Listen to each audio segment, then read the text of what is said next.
Welcome to The Value Script, the podcast where we bring value every episode for the everyday person. Today, we're going to continue with Sam Scheid. We're going to jump right back into his military experience of becoming a pilot in command and going back into the unknown. Yeah. Get back from my first deployment in 2013, spring of 2013. And I find out that I'm up for pilot in command, which is basically the timeline of a Chinook pilot getting signed off as a pilot in command. The process is kind of, it's a little bit long. It's not just a one flight and you're done thing. You've got to do a day flight. You've got to do an instrument flight. You got to do a nighttime flight with NVGs, and you've got to have some big mission type thing to do, or to plan and to execute. And we did it. There were two of us that got put up for pilot in command at the same time. And we both flew it together, in separate helicopters, but a big mission with some of the infantrymen in Germany. And over the course of, I think it was like 3 separate flights, I eventually got signed off, and it's kind of a big deal. It's kind of exciting because now I'm not the co-pilot anymore. Now, like, the decisions that are being made inside the helicopter, they're all mine. The responsibility, it's kind of heavy, right? Because you've got another pilot in the helicopter with you, and in the Chinook, the minimum crew required is 2 pilots and 1 crew member, but we always flew around with a minimum of two crew members in the back because it's such a big helicopter. We do so many diverse missions, whether it's, passenger movements with internal passengers, or we do an external sling load, or we do an internal cargo load. There's so many different things we can do with Chinook helicopters or with the Chinook helicopter. Go through another train up of, basically a year in Germany. And then spring of 2014, I went back to Afghanistan for my second deployment. Family life. I have 2 kids. I was just going to ask that. How was it like deploying as a father? It's hard. Because I have nothing to compare that to. I just remember watching your wife post pictures of you guys, and you're in your fatigues, and you got the kids there, and you're getting ready to leave. And I mean, it was heart-wrenching. I don't know if that's the right word in comparative sense, but it was emotional for us to watch you guys go through that. But I can't imagine having to actually do that. So the first one, my first deployment seemed, kind of easy because I lived in Germany. We wanted my wife and kids. I had 2 kids at the time. London was, what was she, like 3 years old or something like that? And Trip was 6 months old. So I left and I brought them back to Utah so they could live with her family, just so that there was family support there. Obviously, we have like the military family, we call it. That would have been a great support and great help to her also. But I just felt like it was easier for her to be home with her family in Utah. So I brought them home, and then I flew back to Germany, and I ended up leaving on the deployment. I was one of the, basically just the bachelor or the single soldiers. I didn't have to say goodbye to my family in like a public setting, which made it seemingly easier because I had my private goodbye with the family, and then I left. And I remember seeing all the family members they put us in a gym, and it was all roped off. The service members were in the middle and the families were on the outside. It's weird. They had the MPs wandering around with bomb sniffing dogs, or like dogs that were sniffing for like drugs or illegal things that we might be trying to bring with us. And I thought that was like a little bit weird that like we're going to combat right now, and they're like checking us for like shaking us down to make sure we're not bringing illegal stuff in, like alcohol, like drugs. Well, and you're trying to have an emotional moment with your family, right? And then pretty soon they march us out the door and put us on a bus, and off we go. The second time around, same thing. I flew my family home to Utah, and then we had our hard goodbye in the airport. My kids are a little bit older now. And I remember I flew back to Germany on a Delta Airlines flight, and the Delta gave my family a pass to come through security with me to walk me to the gate. And I waited at the very, very last moment to get on the airplane. And as I was walking down the jet bridge, like it's so hard to leave your family, on a deployment like this. And now that my kids are getting older, it's even harder. And I remember I get halfway down the jet bridge and I turn around and my kids had run past the gate agent and they were in the jet bridge. But the nice gate agent, she didn't have the heart to tell them no, because she knew what was happening, that I was going on a deployment. And so she let the kids down and my wife down one more time to have that last hug. Very like emotional, very like raw moment, right? Yeah. Walk into the airplane, it's full, and I'm, trying to wipe my eyes and keep my composure because I just said goodbye to my family for possibly the last time, right? Right. Go back to Germany, get there, and just like in every Army instance, they don't know when we're leaving now. It's like, well, we were supposed to leave this day, but I think the airplane broke that we're supposed to go to Afghanistan on. So we're going to roll everything right 2 weeks at least. And we're like, okay. And I let Alexis know, and she's like, well, that's dumb that we came home. Like, I should be over there with you. And I'm like, no, it's easier this way. I can get everything done that I need to. I get all my stuff packed, get everything in order. And I remember I woke up the next morning and I had a charge on my credit card for some random town in Idaho. And I was like, what is this? And just thinking, I'm like, so I Google where that place is, and I'm like, oh my gosh, like my wife is on her way to Seattle right now. She's going to fly over here on the military airplanes. Serious? Yeah. And so I'm trying to call her. There's an 8-hour time difference, of course, between Germany and Utah, or where she was. I call her, and sure enough, she's somewhere in like Oregon or whatever. I don't even know, on her way up to Fort Lewis, Washington, to get on an Army cargo plane, because if they have space available, they'll let families and service members fly on those cargo planes back and forth.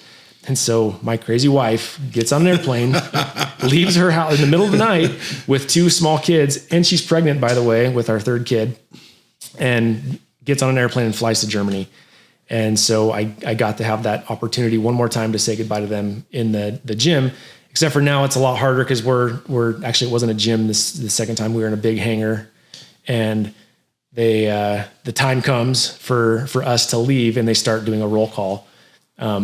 So you leave your family and you go stand in formation, and now it's like, it's hard. I remember they called me, and I was standing in the back of the formation, and there's a photo of me in formation, and Tripp's down here next to me, and everybody just kind of turned around and look at me, because I'm making a distraction of this formation of soldiers, and my family's the only ones that's like, the kids won't let me go, and I don't want to let them go. Then another photo comes up of London. She's sitting on my knee, and I'm crying. Like, I had my hand like kind of over my eyes. But that's these moments, I remember that photo. These moments, it's hard, because you literally may never see your loved ones ever again. And that's what is so hard about these goodbyes of going to, on a combat deployment. So we go from one hangar, eventually they march us out of that hangar over to the next hangar, and they put us on a bus, and our families are lining the streets. And it's the hardest, saddest thing ever, is you drive away on a bus and you see your family, holding up signs and American flags, and, come home safely, and we love you, we're proud of you. All the signs that all the families have. Get over to Afghanistan. This time I'm in RC South down in Kandahar. A lot more going on down on the second deployment. Things had started to kind of wind down at this time in Afghanistan. So the friendly bases that used to exist everywhere are no longer there. So now flying around in this combat environment down there is a lot more sketchy, because there's not as many places that you have to land if something were to happen to you. There's just a lot of people that don't like you. They want to kill you. They're shooting at you. They're actively trying to kill you. And it's different, right? How can I go back to and ask you, how hard is that to shake? Like, when you're leaving your family, and you realistically have a possibility you'll never see them again. Does training take over at that point? And once you get into the groove and the routine of what you're doing, that fades, or does that linger? And is that hard to shake? And to be able to put your head down and focus on what you have to do? I don't think you ever shake it. Training does kick in to an extent. At the same time, it's more so you have your family that you're with, your brothers that you're flying with, right? Like, those guys, they're amazing. I love every single one of those dudes that I flew with. They carried me through some of those darkest times, getting through what we're going through, right? Like, if you didn't have that, it sounds so cliche and cheesy, but if you didn't have that camaraderie and that brotherhood established before you leave, it's like, who do you turn to? Because you're all going through the same crap at the same time, every one of you. Right. It's not like one person is some fierce war-fighting warrior that doesn't have those same emotions. No, we're all humans. We all feel it. It's hard for every one of us. I think all of us know 1, 2, or more people who have died, they were shot down, or prior military jobs, they came from special forces or, Rangers or whatever it was. They had different jobs in the military. They'd all been there before, and they'd all, most of us had lost friends at this point. So it's in perspective. You never ever shake that. You let, complacency slip into your job. Well, that could be the difference in you coming home and seeing your family ever again. Yeah. I typically, with my family, I never really told them what I was doing. I kind of just even your wife? No, I just kind of sugarcoated it all. She had enough stresses and worries that she was dealing with at home. 2 kids, pregnant. Before the deployment happened, I remember asking my commander, "My wife's pregnant. Is there any chance I can come home when the baby's born?" And they said no. No. So I was like, "Oh well." I said, Thanks. "What?" I said, "What percent chance?" Just kind of being the smart aleck. I would, what percent chance would you say there is that I can go home? I'm hoping he'll say like 2. And he says 0. I was like, "Oh, well, all right, then guess you're not going. I'm not going home." Get into the groove of things, and we're just doing our thing over there. And this time, as a pilot in command, more experienced. Now there's junior pilots that are the co-pilots that, it's my job as the pilot in command to kind of mentor these younger pilots and help them progress and achieve their pilot in command status as well. And then above me, there's the instructor pilots that, they're kind of the pinnacle of an Army aviator is the instructor pilot. And you kind of turn to them for all, questions or concerns or, hey, we have this mission coming up. This is the thing I want to do as far as the infill goes or the exfil. Like, this is the LZ I've picked out, the landing zone, or this is the pickup zone PZ. Like, what do you think? You always go to them. You always defer to them all your questions and concerns. But now, I'm one of several pilot in commands, and I loved it. It was the best ever. Just every night flying things. We do things we delivered goats one time to delivered goats. All the border checkpoints. How did they do in the air? Oh, it was disgusting. Because it's like, just picture here in, Buckeye, Arizona, the summer nights, it's super hot, and same climate over there in southern Afghanistan. It's like 100 degrees at nighttime. And we load up, I can't remember. It was like 18 goats in the back of the Chinook.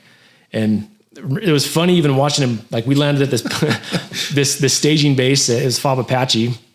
We land there and they're trying to get the goats to come on. Obviously, we don't shut down for this. We're still at 100%. The road is just spinning, the helicopter's raging, and there's 2 helicopters, and they're trying to get the goats to come on the helicopter. And they're not coming near us, So this Afghani runs over and grabs one of the goats by the ear. And I remember this dude's grinning so much. Like, it's like, this is hilarious for him to do. He's dragging a goat by its ear.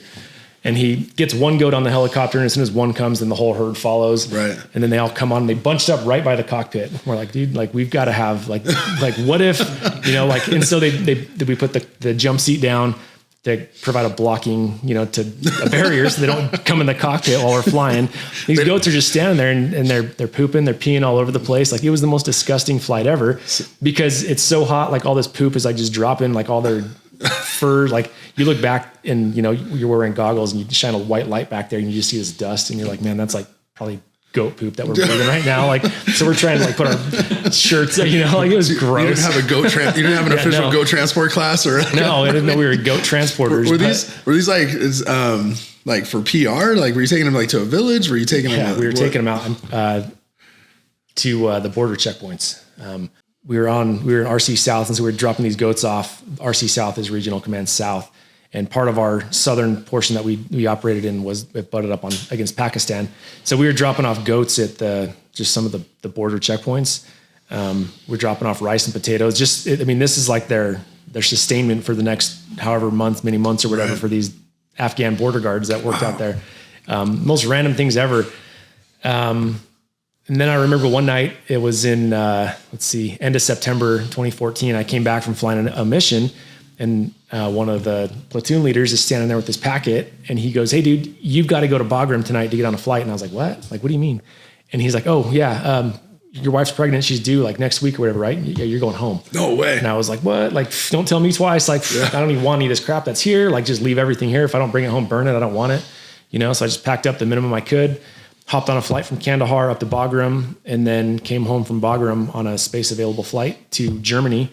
Remember my dad picked me up. He had retired from the Army in Germany, and he was living there. He picked me up at Spangdahlem Air Force Base. Most random thing ever. Like, I just come back from Afghanistan. I'm just standing on the side of the road, like waiting for with all my bags and stuff. My dad picks me up and we stuff everything in his car.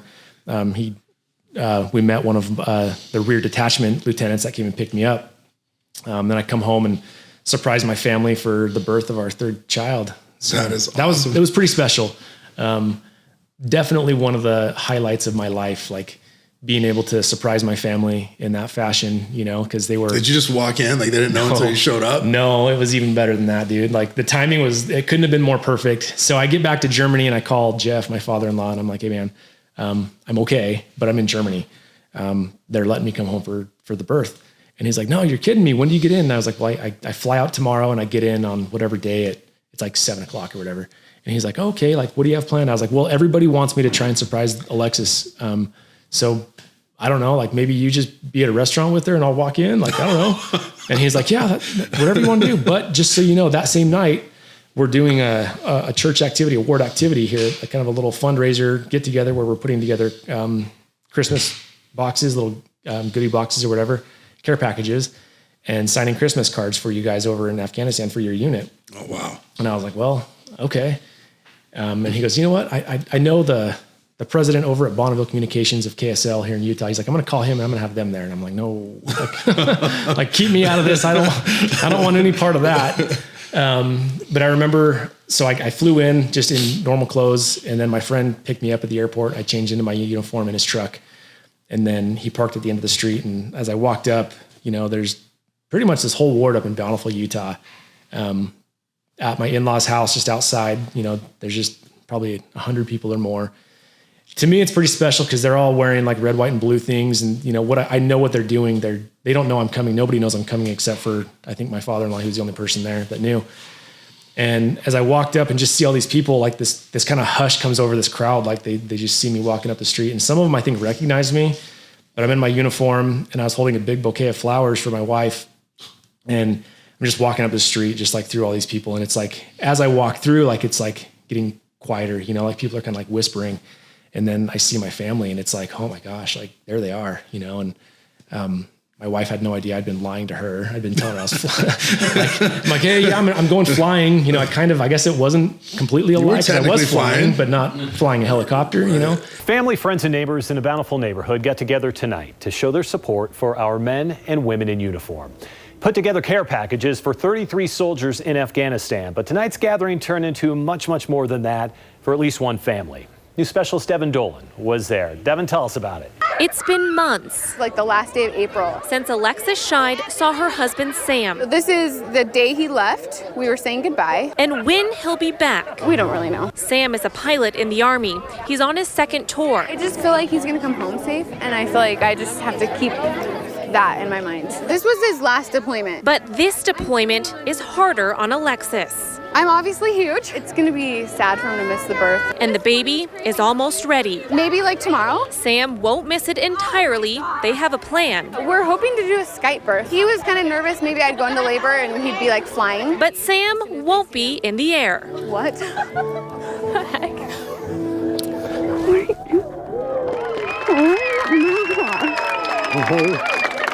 Took a while to get here, but I got here. It's like not real. It's kind of a big fear I had of missing the birth of a child, and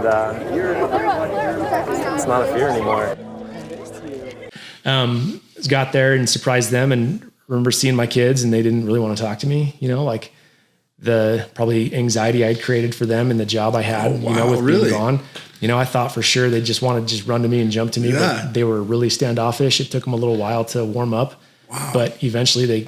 You know, I think later that night, like I couldn't get out of their sight, and I didn't want to be out of their sight either. It was so amazing. Fast forward a little bit, I ended up going through the instructor pilot course. How did your wife react? Oh, she was like, so my friend, he's a big dude. He was over talking to her, and I kind of snuck up behind him, and then he stepped out of the way, and she was like, what? You know, and it's funny because this whole KSL was there, so they have her whole reaction on film and everything. And the only unfortunate thing is they were having like technical difficulties with their sound and stuff. And so like the lady, the reporter was like cutting in and out for the whole thing. That was really amazing to do. After Germany, we moved to Fort Carson, but en route to Fort Carson, Colorado, I went to the instructor pilot course. So I became an instructor pilot. I did that for 2 years. And then we felt like the best course of action was for me to get out of the military, active duty. Just because I went to a professional military education course down at Fort Rucker, which was called the advanced course, kind of just like I don't even know what it is. You learn how to brief PowerPoint presentations, which I'd been briefing presentations already as a pilot, you know, in Afghanistan. They teach you just more professional things to do in your career time. I don't know, waste of time in my opinion. It was like 9 weeks long. And in that, the in brief, the aviation General Gaylor, comes in and gives us our in brief. And he starts asking, who's got 1 deployment, raise your hand. If you've got 2 deployments, keep your hand there. If you got 3 deployments, mine went down, of course. But other people, like I think he got to 7 deployments. One dude had 7 deployments. And I was like, man, like 7 deployments. Like I've done 2 and I can't imagine doing even another one. And he's like, well, if you think it's going to slow down, you're wrong. It's not going to slow down. He's like, you can expect 1 year on, 1 year off for the foreseeable future. Wow. And then he kind of gave us a regional aligning of where if you're stationed here, you're probably going to deploy here. If you're stationed here, you're going to deploy there. Not necessarily combat deployments, but overseas deployments to like Korea or Germany became a deployment for the military. Rather than having us live there, they were sending people there on a rotational basis for 9 months at a time, which whatever. So like, I'm just thinking, man, I don't want to keep being away from my family. Like I've created such anxiety in my kids as it is. I hate being away from my family. Maybe the best course of action is we just get out of the military, like go figure life out, So I got out of the military, moved to Utah. I was working with my father-in-law for a little while. And then eventually.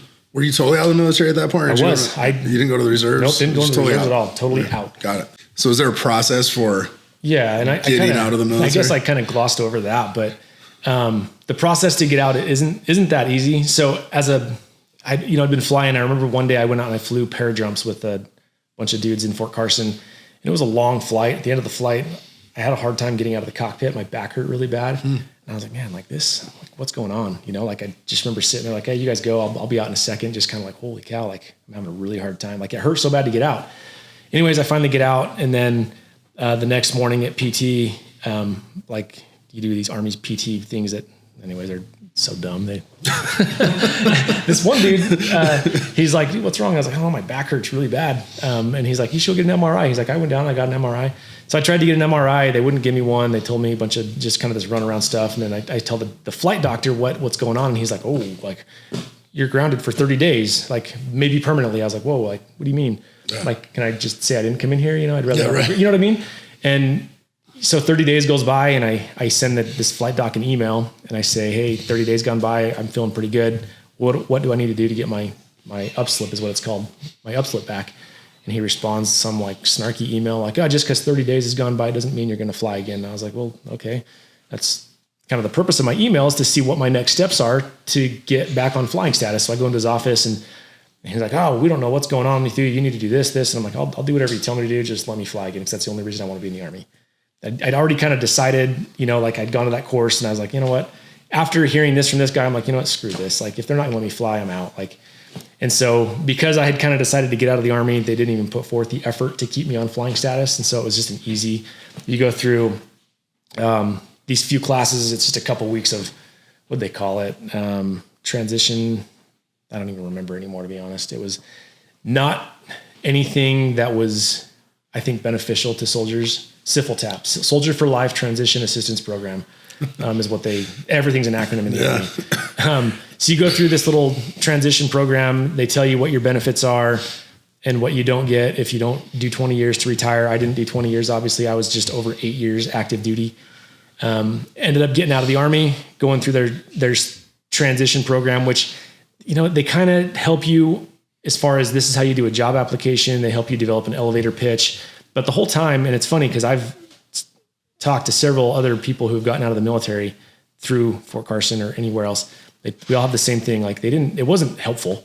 They just make you feel like you're going to go into the civilian world and you're not going to find any success. Like, because that's kind of what they lead you to believe. Like, hey, you're here. Like, you might have a skill that's useful on the outside, but you should probably just stick it out in the Army. Probably stay here. Yeah, just stay here. It's kind of like the vibe you get from everybody. Well, they've already invested all the training and time. Right. And, I was made their up. vested interest is not forget not these dudes. over. Like they won't even give me my upslip back. Like they won't even give me an MRI. Like this guy's like, who's going to pay for the MRI? I was like, well, I don't know, the Army, right? Like, yeah, right. Like, I have TRICARE. Like, don't they pay for all this? And he's like, you can't just get an MRI. Somebody's got to pay for it. And I was like, well, whatever. Then just get me out of the Army. Get out of the Army, go work for my father-in-law, and then eventually ended up in civilian flight school, transitioning from helicopters to airplanes. And then with the goal of eventually becoming an airline pilot. And I did that. I became an airline pilot, flew for a small airline out of St. Louis called Trans States. They eventually went out of business. like a year before they went out of business, I quit and I went over to SkyWest Airlines. Timing couldn't have been more perfect. Again, I kind of feel like everything I did with aviation, it was like, I kind of felt guided / inspired to do what I did. Like I just didn't really like the vibe of where I was, and SkyWest was hiring finally again. And I lived in Utah. SkyWest had a Utah base. And so I made the transition from Trans-States to SkyWest, eventually was Salt Lake based, and everything was great. I was flying airliners out of Salt Lake for a regional airline. So you mentioned the transition from military to civilian flight, and is that fairly common for commercial pilots and private pilots to be military trained? Yeah, I'd say it's about maybe split 50-50. A good majority, maybe it's even greater than 50% are from the military that are flying airlines right now. Airline, I think they like the training that the military gets. We go through a very rigorous process of, training that's very intense. Civilians go through their own training, and to each their own. Each training program is its own difficulty. But what the civilians don't get is the military experience of flying military aircraft. For the last 20 years, we all flew in combat. So we had a lot of decision making that was very, far beyond if you're just a flight instructor in the United States in a Cessna 172 making left turns with a student pilot. I mean, that might be the most hairball thing you ever do for 1,500 hours. But for my training, we got quite a bit of combat experience and much more accelerated learning curve that we went through. If I can indulge me, was there a harrowing time? Like, did you have, did you have a flight experience where you were, taking fire? There were a couple. The one that always stands out to me was on that second deployment. It was in, I'll never forget the day either. It was June 13th, happened to be a Friday. So Friday the 13th of 2014. The moon was a full moon that night. They called it the honeymoon because it was the brightest the moon had been in, I don't know, it was like 30 years or something weird. Some phenomenon that was happening that night with the moon. We were, I think 2 helicopters, 2 Chinooks at least, and then there were 2 Apaches that took off ahead of us that were kind of our escort into where we were going. We were just going into Nabahar province in southern Afghanistan, not too far from the border. It was during the elections, the Afghan elections, which is kind of frustrating, we're the re-election, because they'd already held one election, and I think they thought fraud was the result, and so they did a re-election between the top 2 candidates. I don't even remember their names now. So we were bringing in an ODA team, a special forces team with their side-by-side kind of little ATV that was up armored, had guns on it and stuff. It was really cool. Both Chinooks had the same loadout, 1 ATV and then 13 SF guys in the back. I was Chalk 1 of the 2 Chinooks. We took off, and because the route, we actually didn't have to go very far. It was maybe like a 10-minute flight if we would have gone straight line.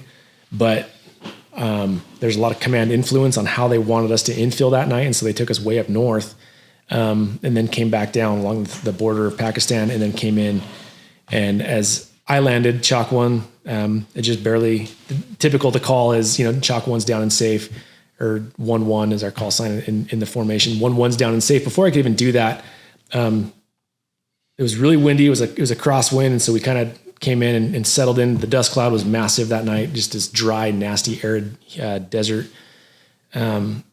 We land, I call in 1-1 safe, but before I could even hear anything from 1-2, I hear 1-2's going around.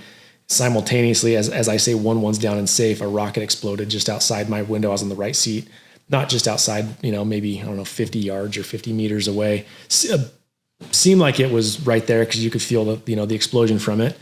And, we're not quite sure what's going on. And I'm like, get them off, because the last thing you want to be is on the ground when things are blown up. Right. In a helicopter, because you're the magnet at that point. Everybody's trying to shoot down a helicopter. That's the objective, right, of the Taliban, is to down an aircraft. So I'm just like, oh crap, like get them off. Like, and as you land, there's a progression, the ramp comes down in a Chinook, there's a ramp on it that the flight engineer, they lower the ramp. However, that side-by-side, as it was coming off the helicopter, somehow got stuck. I have no idea what it was stuck on. Wow. But I just remember the crew chief or the flight engineer, somebody saying, because usually it's like the ramp's down, first man's on the ramp, half off, last man on the ramp. ramps up, apps ready is kind of the progression. And it happens, you know, basically just like that, just bam, bam.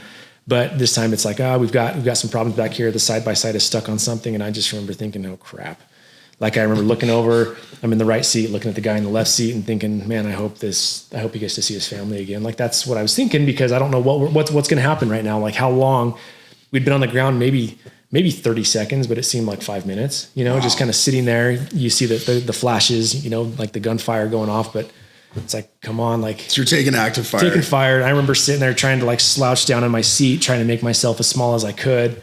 Not that would have done anything, you know, but after what, like I said, seemed like 5 minutes, but it was probably just a few seconds, they finally say ramps up, apps ready. Side-by-side's off, ramps up, apps ready. I remember thinking, all right, here we go. Like you can see the tracer fire coming in. And when I take off, it's just kind of a really aggressive takeoff, you know, down through this little valley. And then the plan was to get as much speed as I could before I tried to come up. Because if I just took off slowly out of the dust and came up really slow, now I'm this big giant school bus just kind of hovering around in the dust. Every bullet in that area is going to come right at us. So I take off real aggressively, stay right on top of the terrain to try to stay out of sight of all these people who are shooting at us. Eventually, and this is what's weird, you know, like before I left on the deployment, I'd, you know, been given some priesthood blessings for what we believe in our church. And in those blessings, I was told that I'd, you know, be kept safe as long as I was faithful. So before every mission, I would start every mission with a prayer, you know, whether I was by myself or sometimes other people would come with me. Just a simple prayer, just thankful for our life and the opportunity we have to be here to, you know, make other people's lives better. And for some people it was worse, obviously, with the fear of Taliban, we're making their life worse. But just pray for protection and to do the right thing, you know.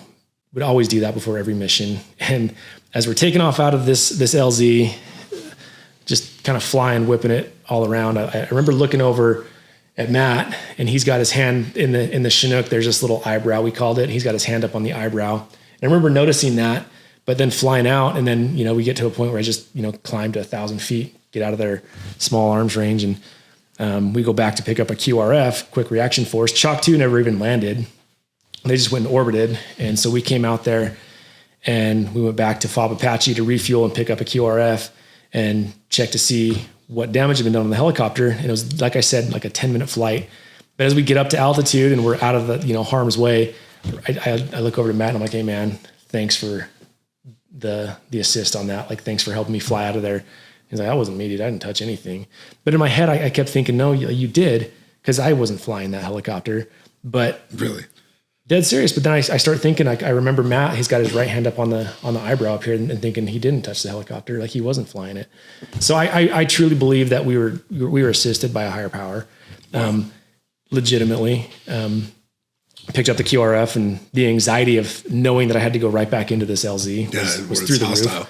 You know, like we're kind of, while we were taking on gas, these dudes are getting on the helicopter. They're asking for, you know, an update on what we know. And I was like, this is all I know, dude. Like, these operators, you know, getting ready to go into what they don't even know, the unknown, right? We get back, and this 13-man team that had been on the ground, you know, they're basically black on ammo.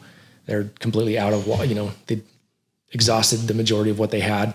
Luckily, there were Apaches on station. There were several drones. A pair of F-15s came down, did a show of force, you know, at treetop level over these dudes to help them preserve ammo and things. And, you know, we put in our dudes and then left. Came home. Yep.